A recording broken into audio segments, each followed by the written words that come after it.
To hear the full episode, become a patron at patreon.com/deathpanelpod. Welcome to the Death Panel. Patrons, thank you so much for supporting the show. None of the work that we do would be possible without you. To become a supporter of the show and get access to the second weekly bonus episode, as well as the entire back catalog of bonus episodes, become a patron at patreon.com/deathpanelpod. And to help us out some more, share the show with your friends, post about your favorite episodes, pick up copies of Health Communism, A Short History of Trans Misogyny, and Abolish Rent at your local bookstore, or request them at your local library and follow us at deathpanel_. I'm Beatrice Adler-Bolton, and I'm honored to be here today with our guest and friend of the panel, Sam Kelly of Red Medicine. Sam is an organizer in London with RS21 and the host and producer of Red Medicine. Red Medicine is a British podcast about the political economy of health, and I've asked Sam on today to talk about the recently released 10-year plan from England's National Health Service, which is a sweeping proposal that lays out the government's vision for the NHS's future. It's also a very revealing document that gives us a sense of the future of global health politics and a case study in how states are thinking about rewriting the social contract under the banner of modernization and patient freedom. Sam, welcome to the Death Panel. It is so great to finally have you on the show. Yeah, thank you so much for having me. I'm very, very happy to be here and to be able to talk to you. I'm really looking forward to this conversation. We've been talking about having it for a while, because in July, the British government unveiled its 10-year health plan called Fit for the Future, which we could have a whole conversation just about the name. But it's a blueprint that promises to, quote unquote, reinvent the NHS and basically proposes three major shifts. First, from hospital to community. Second, from analog to digital, a kind of modernization project. And third, from sickness to prevention. And at its core lies this vision, again, the quote-unquote fit for the future NHS. And it really depends on AI, genomics, and new forms of labor discipline, or doubling down on old forms of labor discipline, to reorganize care delivery around this very sort of techno-optimist austerity agenda. Now, the language of this plan also mirrors broader neoliberal trends that we're seeing on both sides of the Atlantic. In Britain, this is taking shape as a kind of renewed wave of privatization, more commitments towards outsourcing, and also sold as this kind of important efficiency innovation. And in the US, the same rhetoric animates austerity policies that continue to erode what little remains of the welfare state, from Medicaid work requirements to the recent just absolutely onerous SNAP restrictions, and even the dismantling and the refusal to renew ACA subsidies. So both contexts, I think, really kind of tease out this shared ideology, which, we talk about all the time, you talk about all the time on Red Medicine, which is a health politics that blames illness on individual failure, treats care as a matter of personal responsibility and something that you have to earn through being a good worker, and recasts the sick and disabled as economic liabilities, as eugenic debt burdens to be managed through data, discipline, and to have that burden reduced through automation and AI. So today, Sam and I are going to walk through this document together. It's huge. It's over 200 pages, and we both spent a lot of time with it. And the goal is to really kind of trace what it tells us about the political economy of the NHS and how this extends kind of global patterns of marketization and control, and also what it might mean for the future of collective health struggles. Red Medicine, much like Death Panel, approaches health as a terrain of struggle shaped by class, capitalism, and the state. I'd say you're our sister podcast. Our projects, have such affinity with each other. So it's really great to have you here to talk about this, because this conversation is really about kind of reading the 10-year plan through the Death Panel and Red Medicine lens, not just looking at it as a kind of technocratic policy document, but looking at it in terms of how it signals the next phase or phases of neoliberal health reforms towards thinking through how we could resist it and organize against it. But before we dig into the specifics of the plan, we're going to go through a lot of what it proposes. We thought it would be good to start by talking through some of the wider political and economic moment that it emerges from. Now, over the last 15 years, we've seen the kind of long austerity agenda in Britain. The public sector has been hollowed out. often through the language of efficiency and productivity, and also giving the taxpayer value for their money. And the NHS has been also stretched to its limit, particularly over the last 10 years. Starmer's Labour has doubled down on fiscal discipline and technocratic reform as a kind of pitch, Labour pitching themselves to the, silent majority middle. Which somehow still don't want to vote for them. Right. I know. It's amazing. It's like even if you scrape the bottom of the barrel, there was nothing there to begin with. Yeah. And of course, all of this is like importantly sitting in the shadow of the 2008 fiscal crisis and ongoing COVID pandemic, which I think have both been moments that sort of exposed not just policy agendas in Britain that are anti-life making, but also how much of Britain's health system has already been financialized and racialized, from, the scapegoating of migrants to the sort of moral sorting of the population between the deserving and undeserving sick. So, given all that landscape, Sam, can you just, for listeners in England and also listeners in the US who are way less familiar with this situation, sort of situate this new NHS plan historically? What continuities or breaks are you seeing between this document and the kind of longer but also recent arc of neoliberalization in British society? Yeah. No, I was just going to say, it's an honor to be considered a sister podcast of Death Panel. That's I might put that somewhere in very big lettering. It's a big question. The 10-year plan, as you say, is very long and in so many ways very tedious and irritating. Yeah. But not only is the document very long and big, the NHS is also massive. So in Britain, it is our largest employer. It's one of the largest employers in the world. Directly, it employs, I think, around 1.7 million people.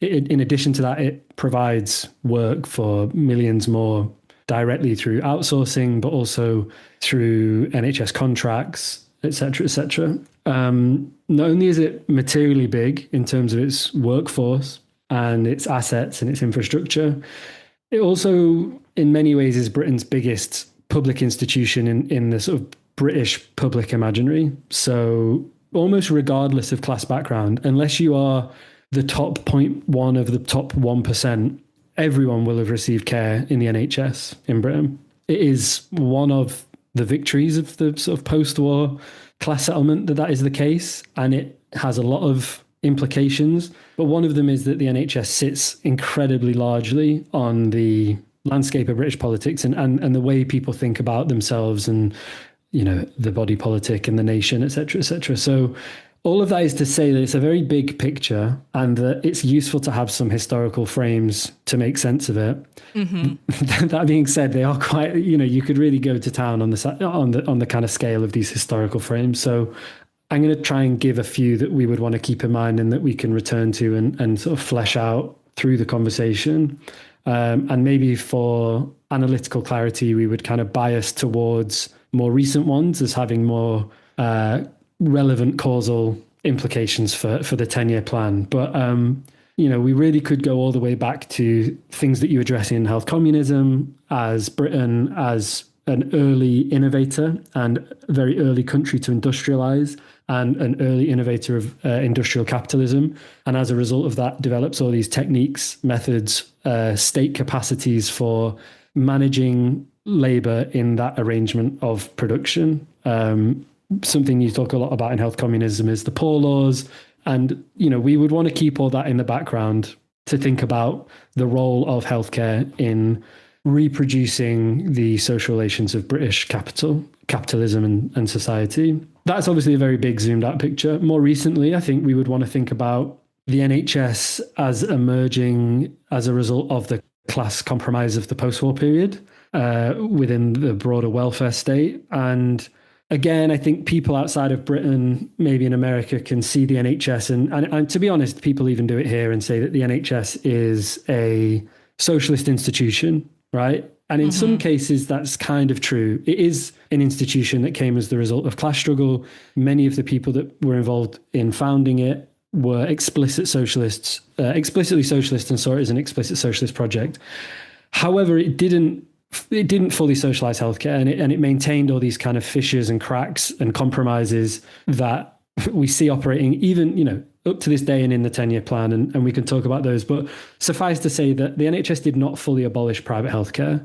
It made it possible for doctors to still practice privately, and it maintained a certain section of healthcare that was marketized and for profit. In addition to that, we could think about things like the production of pharmaceuticals and medical equipment, all of these aspects of healthcare that were not only not socialized, but they weren't necessarily nationalized either. So, we need to think about the NHS as an institution produced out of the compromise of the post-war period. And again, this is a big picture, but from there, I'll try and speak in kind of a good enough summary, but we would also then want to think about the neoliberal reorganization of British society throughout the 60s, 70s, and 80s. Your listeners will know very well that the neoliberalization of society has got all these very big, important implications for how we think about state capacity, both in relation to healthcare, but also in relation to prisons and policing and the trade union movement and the disappearance of all these institutions that were partly responsible for generating a compromise between capital and labor. And we can talk about the specifics of that in more detail, but essentially the idea was that capital would share some of its profits and the state would use those profits to reproduce the labor force using healthcare. And that was a very, in some ways, narrow understanding of health, and it relied on productivity within British capitalism. And as it became harder to sustain that compromise, we can see all these changes happening in healthcare. People talk very much for good reason, and I imagine I might do as well, talk a lot about Margaret Thatcher. But it's important to remember that process started before her, and in a way, what Thatcher was capable of doing, or what Thatcher did, was very successfully make use of the crisis in capitalist accumulation in the 60s and 70s to radically reorganize the state. And in some ways, actually, the NHS was quite low on her shopping list. And in some ways, that was the institution that she was quite scared of messing with in some ways. Unfortunately, though, in many ways, we've not really broken from Thatcherism. Some people find that irritating for me to say that, and they'll say, you can't just say that, it's an oversimplification. And in some ways it is. But one of the defining qualities of British politics since Thatcher is that there have been certain things that have been solidified and embedded or consolidated. And frankly, a lot of that consolidation was done by New Labour. So you have this period of, I think it's like 18 years. Yeah, 18 years of the Conservative Party in power under Thatcher and then John Major. And then Tony Blair returns as Prime Minister in 1997 as a Labour politician, and Labour returns to government. And this is what people call New Labour. And this is very similar. Your listeners in the States and probably elsewhere will be familiar with Blair and Clinton sharing a certain kind of political ideology, kind of third way neoliberalism. Welfare reform. Exactly, yeah. And loads of the problems that we will talk about in the 10-year plan, and, not just historically, but at this very moment in time, we can slap Tony Blair's very irritating face on the front of us as kind of driving them, especially we'll talk about AI and we'll talk about genomics and we'll talk about ID and all that nonsense. And Tony Blair, he's mad for that stuff. But all of this is to say that Tony Blair and New Labour take this moment of post-conservative optimism and in some ways are able to deliver a kind of class compromise, I think. They do certain things around the NHS that, through forms of technocratic intervention, do improve certain outcomes in the NHS, but then cause all these long-term problems around public-private partnerships. Mm-hmm. So that's that. And then essentially that period kind of comes to an end. If we wanted to kind of think about this in terms of sort of microcycles of historical periods, the next one that comes after that, I think that we could think about, and this is much more recent, is the Conservative Party returned to power in 2010. And they returned to power in coalition with the Liberal Democrat Party, which is kind of like, I don't know what the American equivalent would be, but they're just like a very irritating, my dad would call them orange Tories, and people that are Lib Dems would refuse that and say we're actually very different from the Conservative Party. But they kind of proved in 2010 and onwards that they really share far much more with the Conservative Party than they would care to admit. And we then have this period of 15 years. So it opens with the return of the Conservative Party, who implement this policy of austerity in response to the 2008 crisis. And it runs all the way up to, in a way, we could maybe bracket that and then the arrival of COVID-19.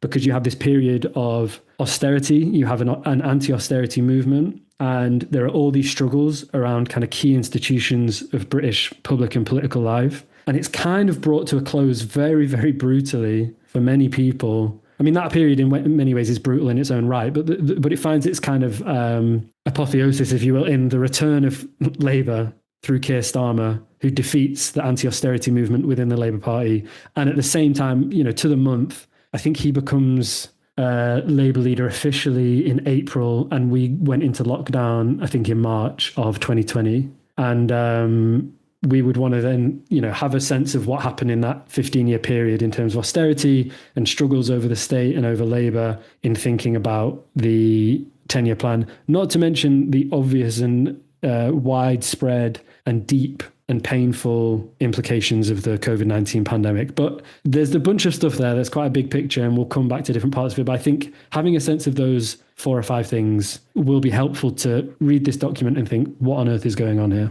Mm-hmm, absolutely. And one thing that I thought also might be good to just sort of foreground at the top, and thank you so much for laying all that out, Sam, is could you just sort of summarize what the current discourse is around the NHS? Because there is obviously a kind of migration panic that's going on. And part of the conversation around that is like, oh my gosh, look at all these people essentially taking out of the system without paying into it. And the NHS is a kind of central invocation in this conversation around kind of border panic that's going on right now. Yeah, exactly. So if we wanted to sort of skim across the top of that historical arc, pinching out different things that would make us think specifically about migration, race, racism, white supremacy in the British state, we could go a long way back, frankly, far too long, but we would maybe want to think about it in terms of the NHS when it is formed relies hugely on Britain's position as an imperialist nation. So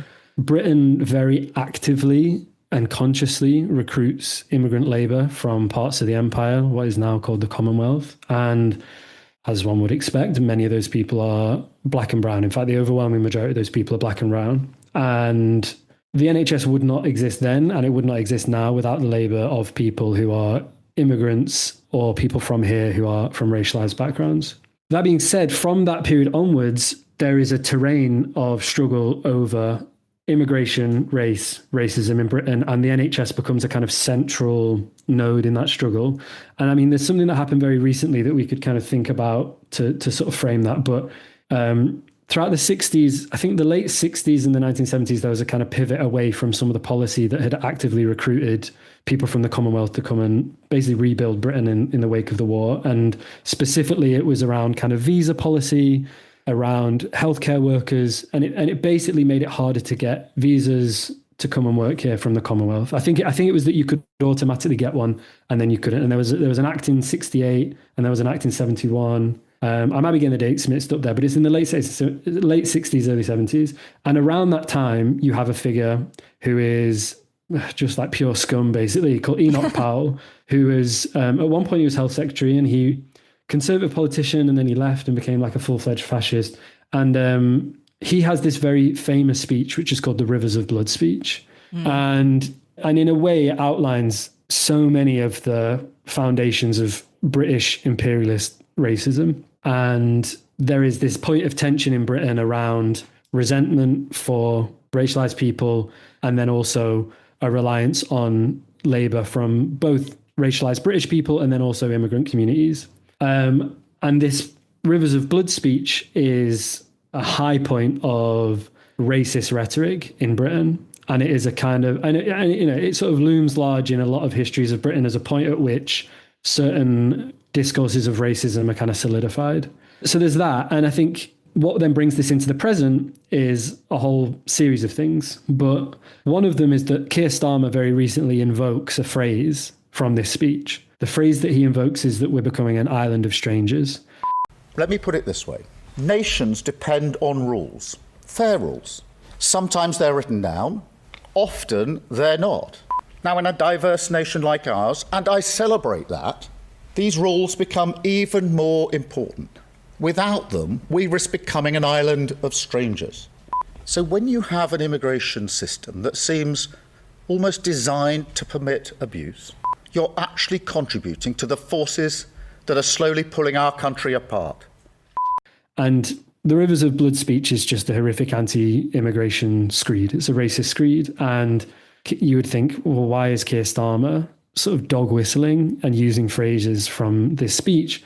And essentially, the reason why he's doing it is because in Britain, partly as a result of the period of austerity, although we would want to tell a more complicated story than that. But, in the last 15 years, there's been a real intensification of nationalist rhetoric, racist rhetoric, sort of returns of forms of racism, returns of forms of race science that were obviously never defeated and never absent from British public life and society. Obviously, they've always been there, but there's been an intensification and there's been a mainstreaming of very serious, just horrific racism, basically in venues where you would have thought that they wouldn't have been acceptable.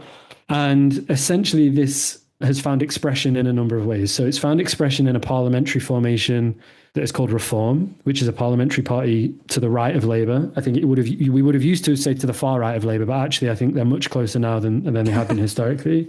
And also in a violent street movement. So the summer before last, there were pogroms and there were riots, directly agitated for and overseen by members of the far right. There were attacks on asylum hotels.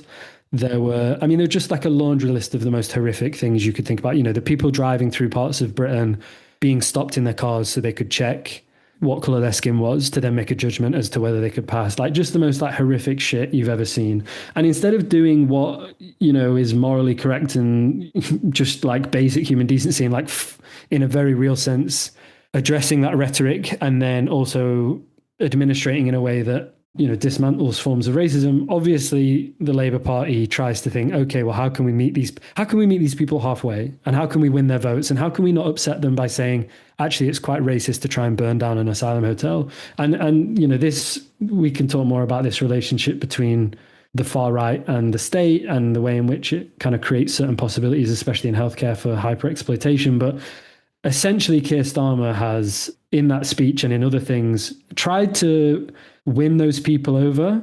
And instead of winning them over via, reforms on cost of living or something and saying, I'm going to recognize some of your grievances and totally disregard others, he's basically trying to do a kind of, no, trust me, I'm also a bit racist, but, I'm racist, but I'm not like a street thug. And, I think your concerns about immigration are legitimate and actually we shouldn't have asylum hotels, blah, blah, blah.